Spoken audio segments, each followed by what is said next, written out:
చూస్ country delight, live better. ఇప్పుడే country delight app ని download చేసుకోండి. ప్రస్తుతం మనతో పాటు లైవ్ కాల్ అందుబాటులో ఉన్నారు జేడి లక్ష్మీనారాయణ గారు, జై భారత్ పార్టీ వ్యవస్థాపక అధ్యక్షులు, అలాగే మాజీ సిబిఐ జేడి కూడా.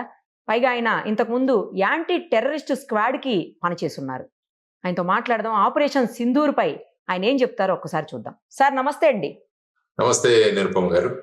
సార్, మొత్తానికి యుద్ధం మొదలైంది అని అనుకోవచ్చా? ఎందుకంటే ఆపరేషన్ సింధూర్ తోటి ఎక్కడెక్కడైతే పాకిస్తాన్ ఉగ్రవాదులు ఉన్నారో వాళ్ళందరినీ తుడిచిపెట్టేయాలి అని చెప్పేసి భారత ప్రభుత్వం నిర్ణయం తీసుకున్నట్లు కనిపిస్తా ఉంది. రాత్రి 1:05 నుంచి 1:30 వరకు కూడా కాల్పులు జరిగాయి అని చెప్పి మన ఆర్మీ అధికారులే ఇప్పుడు ప్రెస్లో మాట్లాడారు. సో దీన్ని ఎలా చూడాలి సార్? అసలు ఆపరేషన్ సింధూర్ ఎక్కడి వరకు వెళ్ళబోతోందని అనుకుంటున్నారు సార్ మీరు? ఆపరేషన్ సింధూర్ ని ప్లాన్ చేసి విజయవంతంగా ఎగ్జిక్యూట్ చేసిన మన భారతదేశ రక్షణ దళాలకు, వారిని మార్గదర్శనం చేస్తూ వారి వెంట ఉన్న ప్రధానమంత్రి గారు, తర్వాత రక్షణ మంత్రి గారు, హోంమంత్రి గారు, తర్వాత national security adviser Ajit Doval గారు, మిగతా వారందరికీ కూడా మొట్టమొదటిసారిగా మనం అభినందనలు తెలియజేయాలి. ఎందుకంటే ఏప్రిల్ 22వ తర్వాత 2వ రోజున పహల్గావ్లో జరిగిన సంఘటన తర్వాత అనేక చర్చలు మనం రోజు టీవీ మాధ్యమాల్లో చూస్తూనే ఉన్నాం. యుద్ధం రాబోతోంది, ఆ తర్వాత ఇక పాకిస్తాన్ ఉండదు, ఇలా రకరకాల చర్చలు జరిగాయి. కానీ స్పష్టంగా ప్రధానమంత్రి గారు పహల్గావ్లో జరిగిన సంఘటనలో ఎవరైతే భాగస్వాములయ్యారో వారిని, వారి మద్దతుదారుల్ని, వారి కుట్రలో భాగస్వాములయ్యే వారిని భారతదేశం వదలదు, భూభాగంలో ఎక్కడున్నా కూడా వాళ్ళ మీద చర్యలు తీసుకుంటామని వారు చెబితే, మన అమిత్ షా గారు వచ్చేసి మిట్టి మే మిలా దేంగే అన్నారు ఆయన. తర్వాత రక్షణ మంత్రి గారు మూతోడికి జవాబు దేంగే అన్నారు. కాబట్టి ఈ విధంగా భారతదేశం యొక్క నిర్ణయం అన్నది చాలా స్పష్టంగా మనకు వెళ్ళింది. ఎప్పుడు కూడా భారతదేశం ఉగ్రవాదానికి వ్యతిరేకంగా పనిచేస్తుంది. దేశంలో ఉన్న నాగరికులు గాని వారి మీద కాదు, ఉగ్రవాదం మీద భారతదేశం ఎప్పుడు కూడా ఉక్కుపాదం మోపాలన్న కాంక్షతో ఉంటుంది. కాబట్టి ఈ మధ్య రోజుల్లో అనేక రంగాలు, అంటే మనం జనరల్ గా ముప్పేట దాడి అంటే మీరు చూసుకుంటే దౌత్యపరంగా మనం అనేక చర్యలు తీసుకున్నాం. దౌత్యపరంగా వాళ్ళ వీసాలు రద్దు చేయడం, తర్వాత వాళ్ళ ఎంబసీలో స్ట్రెంగ్త్ తగ్గించడం, ఆ తర్వాత వచ్చేసి ఇండస్ వాటర్ ట్రీటీ ఏదైతే ఉందో దాన్ని అబెన్స్ లో పెట్టడం, తర్వాత మన భూభాగాన్ని, మన గగనతలాన్ని వాళ్ళ విమానాలు రానివ్వకపోవడం, వాళ్ళ షిప్స్ ఏవైతే ఉన్నాయో నౌకలు మన పోర్ట్లోకి రానివ్వకపోవడం, ఇలా రకరకాల చర్యలు మనం తీసుకున్నాం. ఆ తర్వాత దౌత్యపరంగా ఈ చర్యలు తీసుకుంటూ అంతర్జాతీయ స్థాయిలో పాకిస్తాన్ని మళ్ళా ఒకసారి ఎక్స్పోజ్ చేశాం. అంటే ఈ పెహల్గావ్ దాడి వెనకాల, ఈ ఉగ్రవాదుల వెనకాల పాకిస్తాన్ ఐఎస్ఐ మరియు పాకిస్తాన్ దేశం కూడా ఉందని అన్ని దేశాలను మనం చెప్పడం వల్ల సుమారుగా 153 దేశాలు భారతదేశానికి మద్దతుగా పలికాయి.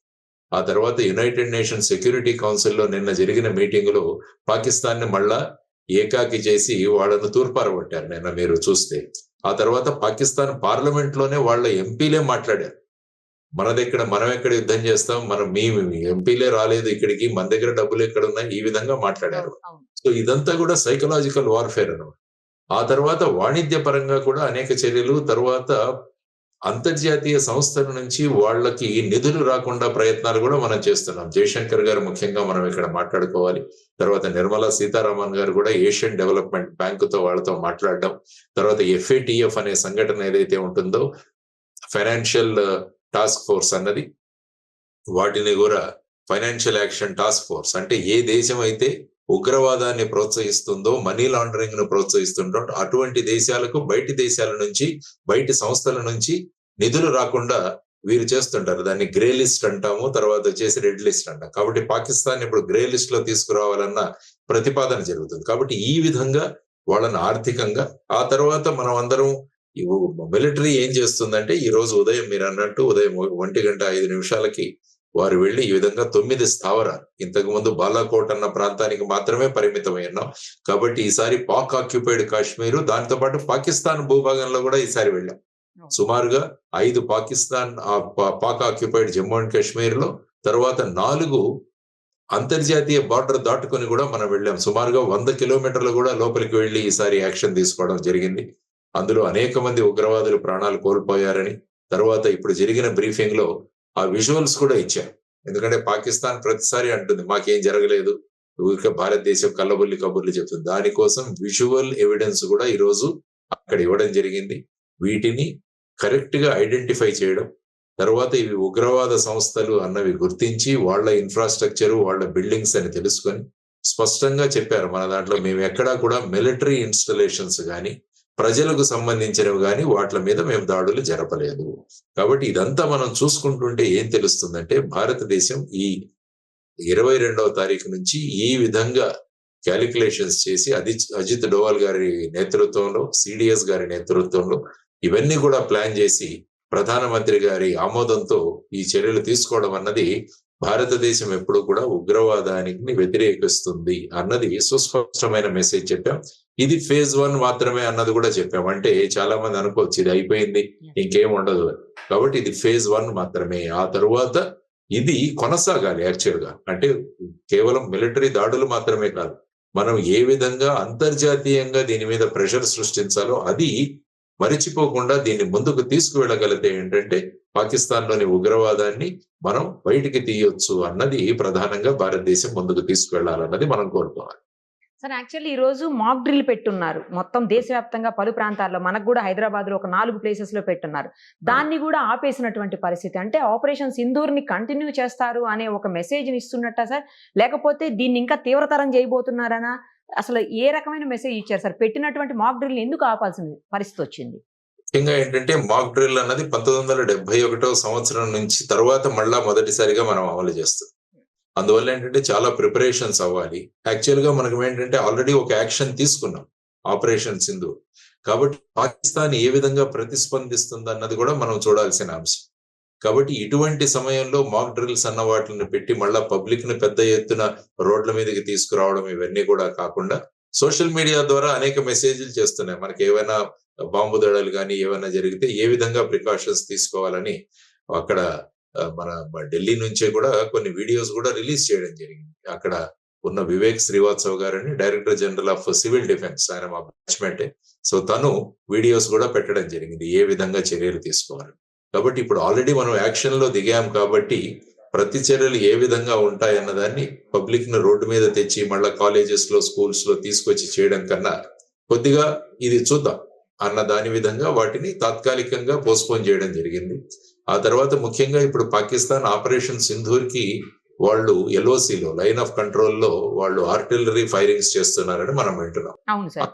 కొంతమంది మన పౌరులు మరణించడము, తర్వాత వచ్చేసి గాయపడడం కూడా జరిగిందని చూస్తున్నారు. Correct sir. ఆ తర్వాత ఇప్పుడే జరిగిన బ్రీఫింగ్ లో కూడా వారు ఏం చెప్పారంటే మేము మళ్ళా కూడా బ్రీఫింగ్స్ చేస్తాము అని అన్నారు. అంటే దీంట్లో కూడా మనం అంతర్యం గమనిస్తే అందులో అక్కడ నుంచి వచ్చే రిపోర్ట్స్ ఏవైతే ఉంటాయో, అంటే ఎంత డ్యామేజ్ మనం చేశాం, ఎంతమందిని అక్కడ మట్టుబెట్టాం, ఆ తర్వాత పాకిస్తాన్ ఏం చర్యలు ఆలోచిస్తుంది, ఇవన్నీ కూడా చెప్పి భారతదేశ పౌరులు ఏ విధంగా సతర్కంగా ఉండాలని చెప్పి కూడా చెప్పే అవకాశం. కాబట్టి పాకిస్తాన్ ఈ చర్యలతో ఆల్మోస్ట్ డిమోరలైజ్ అయిపోయింది. వాళ్ళేదో మాట్లాడుతున్నారు, ఎందుకంటే మాట్లాడాలి, మేకపోతే గాంభీర్యాన్ని ప్రదర్శించాల్సిన అవసరం ఉంది వాళ్ళ మీద. కాబట్టి మేము కూడా సరి అయిన టైంలో, కరెక్ట్ టైంలో మేము కూడా చర్యలు తీసుకుంటామని వాళ్ళు చెబుతున్నారు. కానీ ఇప్పుడు మొత్తం అంతర్జాతీయంగా ఈ రోజు చూస్తే యునైటెడ్ స్టేట్స్ భారతదేశాన్ని సమర్థించింది, ఇజ్రాయెల్ భారతదేశాన్ని సమర్థించింది, మిగతా అన్ని దేశాలు కూడా భారతదేశానికి సెల్ఫ్ డిఫెన్స్ ఉంది, కానీ దీన్ని ఇంకా ఎస్కలేట్ చేయనివ్వకండి అని ఒక రిక్వెస్ట్ కూడా ప్రపంచ దేశాలు మనల్ని చేస్తున్నాయి. సో ఈ విధమైన పరిస్థితులలో ఇప్పుడంతా కూడా పాకిస్తాన్ ఏ విధంగా రిప్లై ఇస్తుందన్న దాని మీద భారతదేశం యొక్క చర్యలు ఉండబోతున్నాయి. తర్వాత ఇంకా స్పెసిఫిక్ ఇన్ఫర్మేషన్లు ఏవైనా చేయాల్సిన ఉంటే వాటి మీద కూడా ఈ ఆపరేషన్ సింధూర్ అన్నది ఫేజ్ 2 కూడా అవ్వచ్చు. ఇది వెంటనే ప్రొలాంగ్డ్ గా జరగాలి. అంటే ముఖ్యంగా మిలిటరీ పరంగా కాకపోవచ్చు కానీ దౌత్య పరంగాను, వాణిజ్య పరంగాను ఆ ప్రెషర్ అన్నది మనం కొనసాగిస్తూ పాకిస్తాన్ వాళ్లే స్వయంగా వాళ్ళ దగ్గర ఉన్న టెర్రరిస్ట్ బేసుల్ని వాళ్లే కూలగొట్టే విధంగా మనం భారతదేశాన్ని వాళ్ళ కాళ్ళ దగ్గరికి తీసుకురావాలి అన్నది భారతదేశం ఆలోచించే విధానం అని నేను అనుకుంటాను. ఆ విధమైన పరిస్థితి కూడా వస్తుంది త్వరలో అన్నది నా అంచనా. సార్ కొంతమంది అనవసరంగా భయపెట్టిస్తున్నారో లేకపోతే మరి ఏం చెప్పదలుచుకున్నారో తెలియదు కానీ ఒక 2-3 వారాల పాటు చాలా ప్రాబ్లం అయిపోతుంది, ప్రత్యక్ష యుద్ధం వచ్చేస్తుంది, మిలిటరీ మొత్తం దిగిపోయి ఏదేదో జరిగిపోతుంది, ఇక్కడ బాంబులు పడిపోతాయి, హైదరాబాద్లో కూడా బాంబులు పడిపోతాయి, ఏకంగా హుస్సేన్ సాగర్లో కూడా బాంబులు పడిపోతాయి అని రకరకాలైనటువంటి కామెంట్లు చేస్తూ 2-3 వారాలకు సరిపడా నిత్యావసరాలన్నీ దగ్గర పెట్టుకోండి, ప్రజలు బయటికి రావడానికి కూడా ఇబ్బంది పడతారు, ఇట్లాంటి కామెంట్స్ చేస్తా ఉన్నారు. అది ఎంతవరకు నిజం సార్? ఎప్పుడు కూడా ప్రభుత్వం నుంచి వచ్చే సూచనలు ఏవైతే ఉంటాయో వాటిని మనం ఫాలో అవ్వాలి. ఎందుకంటే ఈ సోషల్ మీడియాలో ప్రతి ఒక్కరు వాళ్ళు విపరీతమైన జ్ఞానంతో చెప్తుంటారు. ఈవెన్ కోవిడ్ కాలంలో కూడా ఇలాగే ఉండేది. కరెక్ట్ ఈవెన్ కోవిడ్ సమయంలో నా వాయిస్ పెట్టి కూడా ఒక ఆడియో చేశారు. అవును. అంటే ఆ విధంగా కొంతమంది ఉంటారు ఈ విధంగా వాళ్ళ ప్రభావాన్ని చూపించడానికని. కాబట్టి ప్రభుత్వం ఏదైతే మెసేజెస్ పెడుతుందో, ప్రభుత్వం ఏదైతే ఆథెంటిక్ వీడియోస్ ఏదైనా పెడుతుందో, ఆథెంటిక్ గా ప్రభుత్వం ఏదైతే సూచనలు ఇస్తుందో వాటిని ఫాలో చేయాల్సిన అవసరం. కాబట్టి వీరందరూ కూడా భయాందోళనలు సృష్టించి ప్రజలందరూ మార్కెట్లకు వెళ్ళిపోయి అక్కడి నుంచి కూరగాయలన్నీ కొనుక్కొనేసి నిత్యావసర వస్తువులు కొనేసుకొని బ్యాంకులో ఉన్న డబ్బులు విత్డ్రా చేసుకొని ఇవన్నీ కూడా ఒక రకమైన ఆనందాన్ని కొంతమంది పొందుతుంటారు. ఆ విధంగా చేసే చర్యలు ఇవి. కాబట్టి వీటి మీద ప్రజలు నమ్మకం పెట్టుకుంటే ప్రభుత్వం ఎప్పుడైనా సూచనలు ఇవ్వాలంటే అది స్పష్టంగా ఈ రోజు ఎలాగైతే ఇప్పుడు ప్రెస్ బ్రీఫింగ్ మనం చూసాము, లేకుంటే ప్రెస్ ఇన్ఫర్మేషన్ బ్యూరో ద్వారాను, లేకుంటే INB మినిస్ట్రీ నుంచి కానీ స్పష్ట సూచనలు ఇస్తుంది. వాటిని ఫాలో అవ్వాల్సిన అవసరం ఉందన్నది ప్రజలకు మనం సూచన తెలియజేయడం అవసరం. మిసైల్స్ నంబర్స్ తో సహా చెప్పేస్తున్నారు సార్. ఈ మిసైల్ పడిపోతుంది, ఆ మిసైల్ పడిపోతుంది, ఈ నెంబర్ తో మిసైల్, ఆ నెంబర్ తో మిసైల్ అని. అది వింటుంటే అసలు ఏ నాలెడ్జ్ తో చెప్తున్నారో కూడా అర్థం కావట్లేదు వాళ్ళు. బట్ అది ప్రజల్లో ఒక రకమైన భయాందోళనలు రేకెత్తిస్తుంది. మీరు అన్నట్లు రకరకాలైనటువంటి నిత్యావసరాల మీద, మిగతా వస్తువుల మీద కూడా స్కేర్సిటీ పడి అవి రేట్లు పెరిగిపోయే అవకాశం కూడా ఉంటుంది కదా సార్ అనవసరంగా. సో ఈ విధంగా ఏంటంటే మార్కెట్ లో ఆర్టిఫిషియల్ ఇది తయారు చేసి ఆ విధంగా బూస్టప్ చేసే ప్రయత్నాలు కూడా చేస్తుంటారు చాలా మంది. సో ఏంటంటే ఆర్థికంగా ఇంకా షాపుల్లో అమ్మకానికి పోని వస్తువులన్నిటి ఈ సందర్భాన్ని వినియోగించుకొని మనం అమ్మేద్దాం అన్న ప్రయత్నాలు కూడా జరుగుతుంటాయి. సో కాబట్టి ప్రజలందరికీ మీ ద్వారా సూచన ఏంటంటే ప్రభుత్వం యొక్క సూచనల కోసం మనం వెయిట్ చేద్దాం అన్నది మనం ఆలోచించుకోవాలి. పాకిస్తాన్ ఎప్పుడు కూడా భారతదేశం మీద అటాక్ చేసే ధైర్యం లేదు. వాళ్ళు ఎప్పుడు కూడా అప్రత్యక్ష యుద్ధమే చేస్తారు. ప్రత్యక్ష యుద్ధం చేసే ధైర్యం లేదు వాళ్ళకు. అందుకనే వాళ్ళు ఇంతకు ముందు కూడా చూస్తే ఉగ్రవాద దాడులు కానీ, లేకుంటే ఈ నార్కోటిక్స్, ఈ మాదక ద్రవ్యాలు మన దేశానికి పంపించడం కానీ, లేకుంటే ఫేక్ కరెన్సీని భారతదేశంలో పుష్ చేయడం కానీ ఇలాంటివి చేస్తుంటారు వాళ్ళు. సో ఆ విధంగా ఫుల్ ఫ్లెడ్జ్డ్ యుద్ధం అన్నది నేను మొదటి నుంచే చెబుతున్నాను, అది రాదు. దానికి ఈ రోజు భారతదేశం స్పందించిన విధానం కూడా స్పష్టంగా ఉంది. మనకి టెర్రరిస్టులు టార్గెట్ గా, టెర్రర్ క్యాంప్స్ టార్గెట్ గా, టెర్రరిస్ట్ ఇన్ఫ్రాస్ట్రక్చర్ టార్గెట్ గా భారతదేశం లిమిటెడ్ యాక్షన్ తీసుకుంది. ఎక్కడ మిలిటరీ స్ట్రక్చర్స్ కానీ, పబ్లిక్ చెందిన బిల్డింగ్స్ కానీ మేము టార్గెట్ చేయలేదు. ఎందుకంటే మళ్ళా పాకిస్తాన్ విక్టిమ్ కార్డు తీస్తుంది.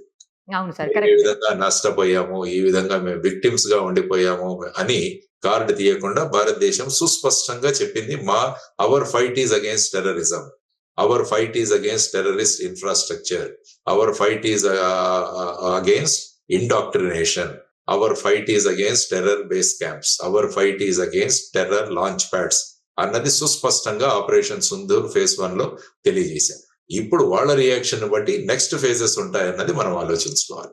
సార్ ఒకవేళ నిజంగానే ప్రత్యక్ష యుద్ధం వచ్చింది అనుకున్నా కూడా అది ప్రతి స్టేట్ ని, లేకపోతే ప్రతి సెంటర్ ని, అంటే లైక్ హైదరాబాద్, వైజాగ్, ఇలా లేకపోతే బెంగళూరు, లేకపోతే చెన్నై, ఇలా అన్ని సెంటర్స్ ని కూడా ఇబ్బంది పెట్టేటువంటి పరిస్థితి, లేదంటే అన్ని సెంటర్స్ ని కూడా నాశనం చేసేటువంటి పరిస్థితులు ఉంటాయా సార్ అసలు?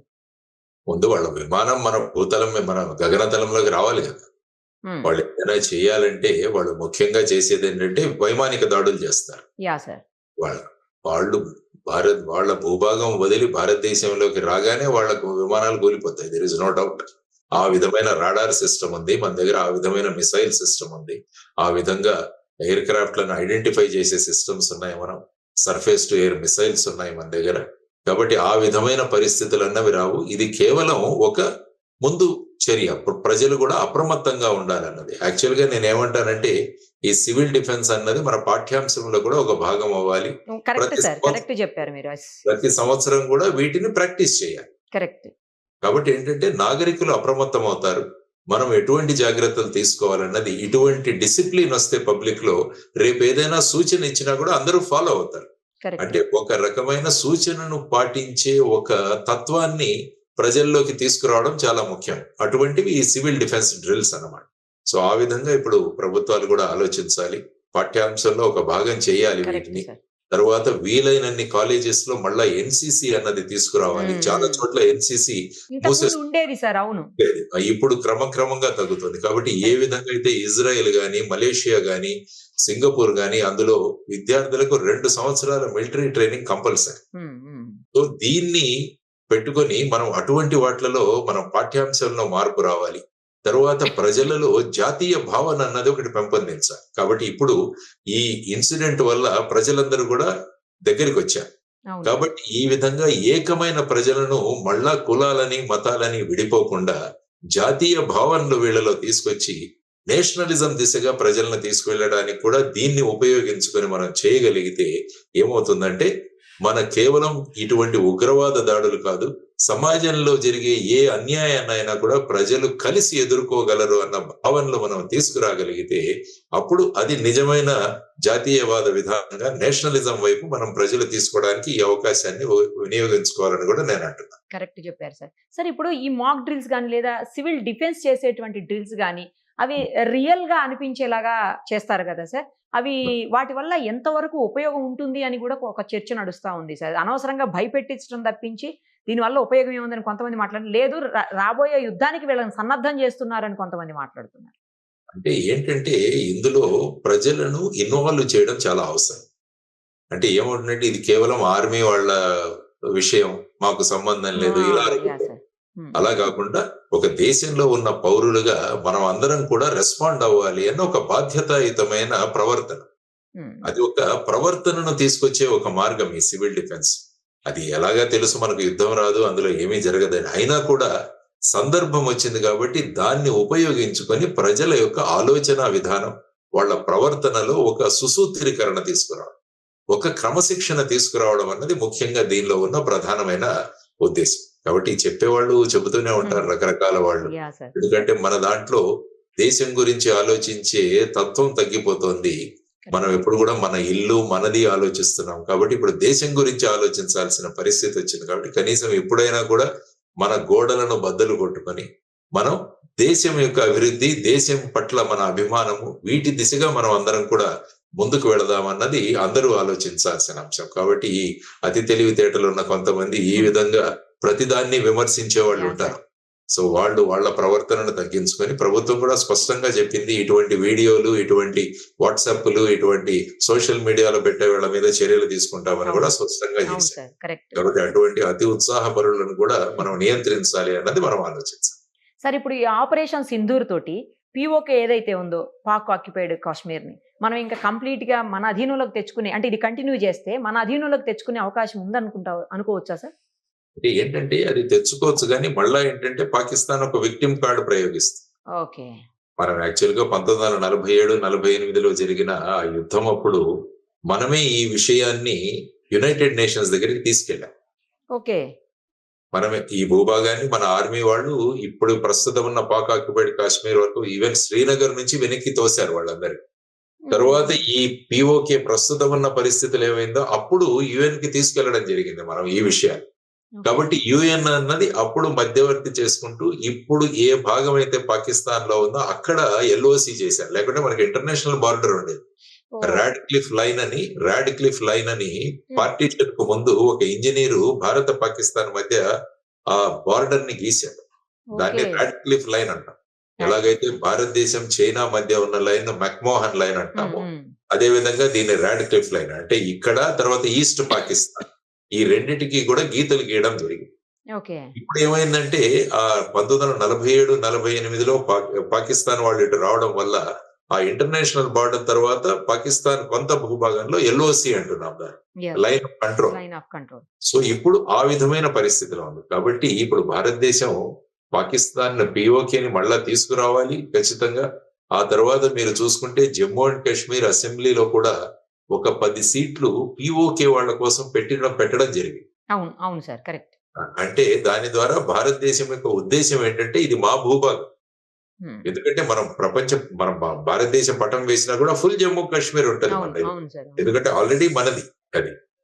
సో దాన్ని ఆ విధంగా భావిస్తున్న సందర్భంలో ఇప్పుడు ఆ యునైటెడ్ నేషన్స్ యొక్క మధ్యస్థిత్వంలో ఈ విధమైన పరిస్థితులలో తర్వాత ఏంటంటే ఆ ప్రాంతంలో ఉన్న ప్రజలు కూడా మనతో ఉండాలి అన్న భావనలు వాళ్ళలో తీసుకురావాలి. ఉమ్, లేకుంటే ఏమవుతుందంటే వాళ్ళు భారతదేశం విరోధంగా ఉంటే వాళ్ళతోనే మన వనరులన్నీ కూడా అక్కడ డైవర్ట్ చేయాల్సి వస్తుంది.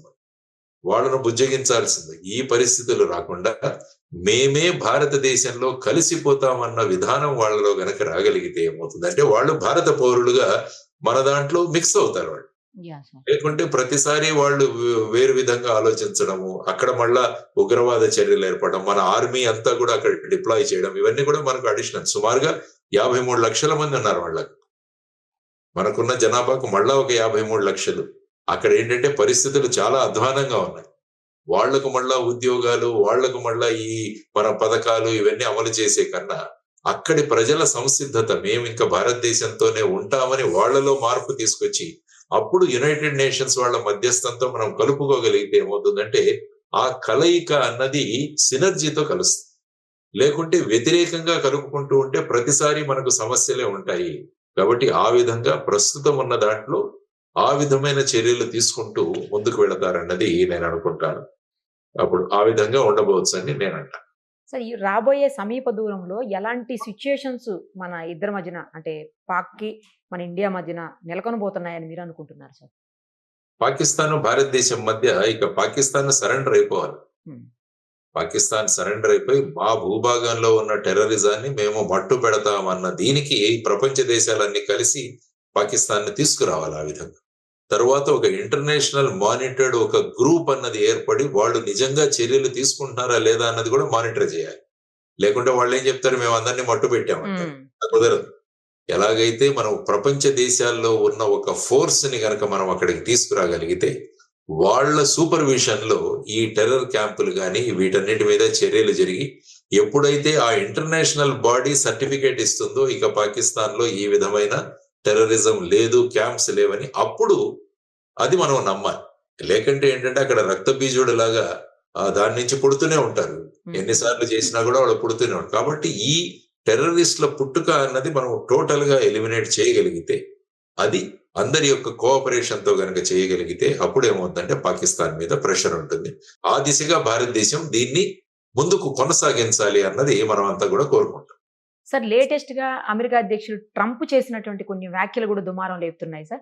రెండు దేశాలు సంయమనం పాటించాలి, యుద్ధానికి పోవద్దు అని చెబుతూ రెండు స్ట్రాంగ్ కంట్రీస్ రోడ్డు మీదకి వచ్చి కొట్టుకోవటం కరెక్ట్ కాదు అనమాట. ఎవరు స్ట్రాంగ్ కంట్రీ ఇక్కడ, ఎందుకు పాకిస్తాన్ స్ట్రాంగ్ కంట్రీ ఈ రకంగా అయింది అని చెప్పేసి చాలా మంది దానికి నిరసన వ్యక్తం చేస్తున్నటువంటి పరిస్థితి. సార్, ఆయన ఎందుకు అలా మాట్లాడారంటే ఆయన ఉద్దేశం ఏం చెప్పదలుచుకున్నాడు ఆయన అందులో? ఎందుకంటే పాకిస్తాన్ అన్నది అమెరికాతో చాలా రోజులు దగ్గరగా ఉండేది. Yeah sir. ముఖ్యంగా ఆఫ్ఘనిస్తాన్ లో వాళ్ళు అక్కడ ప్రభుత్వాన్ని కూలదోయడానికి కమ్యూనిస్టు ప్రభుత్వాన్ని, అప్పుడు తాలిబాన్ అనే ఒక సంస్థను స్థాపించి పాకిస్తాన్ మద్దతుతో వాళ్ళందరినీ తయారు చేసి అక్కడ పంపించారు. అవును. తర్వాత ఈ తాలిబానే ఏకుకు మేకై కూర్చో. ఈ తాలిబాన్ వాళ్లే వెళ్లి మళ్ళా 2001 లో వాళ్ళ ట్విన్ టవర్స్ ని వాటిని అటాక్ చేయడంలో వీళ్ళందరూ ఉన్నారు. సో వాళ్ళను మళ్ళా మట్టు పెట్టడానికి మళ్ళా పాకిస్తాన్ నే ఉపయోగించుకుంది అమెరికా. సో వాళ్ళను ఆ విధంగా తయారు చేసిన వాళ్ళు మళ్ళా, ఎందుకంటే ఆ సమయంలో పాకిస్తాన్ యుఎస్ ఫోర్సెస్ వచ్చి ఆఫ్ఘనిస్తాన్ లో ఉన్నాయి తాలిబాన్ కు వ్యతిరేకంగా. సో అప్పుడు మళ్ళా ఏమైంది, ఫైనల్ గా ఇక వీళ్ళతో వద్దని చెప్పేసి విత్డ్రా చేసుకున్నారు. కాబట్టి అమెరికన్ ఫోర్సెస్ ఆఫ్ఘనిస్తాన్ లో ఉన్న సమయంలో పాకిస్తాన్ వాళ్ళ మద్దతు ఉండింది వాళ్ళకి. కానీ క్రమక్రమంగా 2021 తర్వాత అది దూరం అయిపోయింది. జో బైడెన్ వచ్చిన తర్వాత వాళ్ళని విత్డ్రా చేసేసారు. సో దానివల్ల ఏమవుతుందంటే పాకిస్తాన్ చాలా దగ్గరగా ఉన్న దేశం, వాళ్ళకి F-16లు కానీ ఇవన్నీ కూడా చాలా సరఫరా చేస్తారు. F-16 విమానాలు ఏవైతే యుద్ధ విమానాలు ఉన్నాయో లేటెస్ట్, వాటన్నింటి కూడా పాకిస్తాన్ కి ఇచ్చి ఉన్నారు. సో అటువంటి పరిస్థితుల్లో పాకిస్తాన్ యొక్క అనుబంధాన్ని, వారితో ఉన్న అనుబంధాన్ని వాళ్ళంత త్వరగా తీసేది. అందుకనే రెండు దేశాల గురించి ఇరు దేశాలు మాకు మిత్రులే అని కూడా ట్రంప్ గారు మాట్లాడారు. ఇప్పుడు రెండు దేశాల దగ్గర అణ్వస్త్రాలు ఉన్నాయి కాబట్టి మీరు సంయమనం పాటించండి అని కూడా వారు చెబుతున్నారు. జనరల్ గా ఈ రెండు దేశాలు అణ్వస్త్రాలు ఉన్న దేశాలు ఈ విధంగా. తర్వాత ఏంటంటే ముఖ్యంగా భారతదేశం ఒక పెద్ద మార్కెట్ అమెరికా. సో ఆ విధంగా భారతదేశం కూడా ఈ మధ్య కాలంలో అమెరికాకు దగ్గర అవుతుంది. భారతదేశం యొక్క ప్రాముఖ్యతను కూడా అమెరికా తెలిసింది. ఎందుకంటే భారతదేశంలో ఉన్నవారే వాళ్ళ MNCs అందరికి కూడా CEOలుగా ఉంటున్నారు. భారతదేశం మీద చాలా ఆధారపడి ఉంటుంది. తర్వాత అక్కడి ప్రోడక్ట్స్ కూడా ఇక్కడ మార్కెట్ ఎక్కువగా ఉంటుంది. కాబట్టి భారతదేశాన్ని దూరం చేసుకోగలదు. కానీ ప్రపంచ దౌత్యం ఎలా ఉంటుందంటే అటు అమెరికా కావచ్చు, ఇటు చైనా కావచ్చు, ఇటు రష్యా కావచ్చు, వారి ప్రాబల్యం పెంచుకోవడానికి వాళ్ళు ప్రయత్నం చేస్తుంటారు. అందుకనే వాళ్ళు పాకిస్తాన్ కూడా ఒక కార్డుగా పెట్టుకుంటారు. సో డైరెక్ట్ గా మేము వాళ్ళని రిజెక్ట్ చేయం. ఇవంతా కూడా వాళ్ళ ఇంటర్నేషనల్ లెవెల్లో జియో పాలిటిక్స్ లో ఇవన్నీ కూడా ఉపయోగిస్తారు. అందుకనే ఈ విధంగా చెబుతున్నారు వారు. కాబట్టి ఇరు దేశాలు కూడా ఈ ఎస్కలేట్ చేయొద్దు, దీన్ని పరిష్కరించుకోండి అని వారు అంటున్నారు. యునైటెడ్ అరబ్ ఎమిరేట్స్ కూడా అన్నారు, మిగతా దేశాలు కూడా కోరుతున్నాయి. కాబట్టి భారతదేశం ఈ రోజు మిలిటరీ చర్యలు చేసింది. కాబట్టి నెక్స్ట్ మిలిటరీ చర్య ఏదైతే ఉంటుందో అది పాకిస్తాన్ యొక్క రెస్పాన్స్ మీద ఆధారపడి ఉంటుందని మనం చూడాలి. Let us see sir. Thank you sir. Thank you so much. Suman టీవీలో మీ పర్సనల్ అండ్ బిజినెస్ ప్రమోషన్స్ కోసం కింది నెంబర్కి కాంటాక్ట్ చేయండి.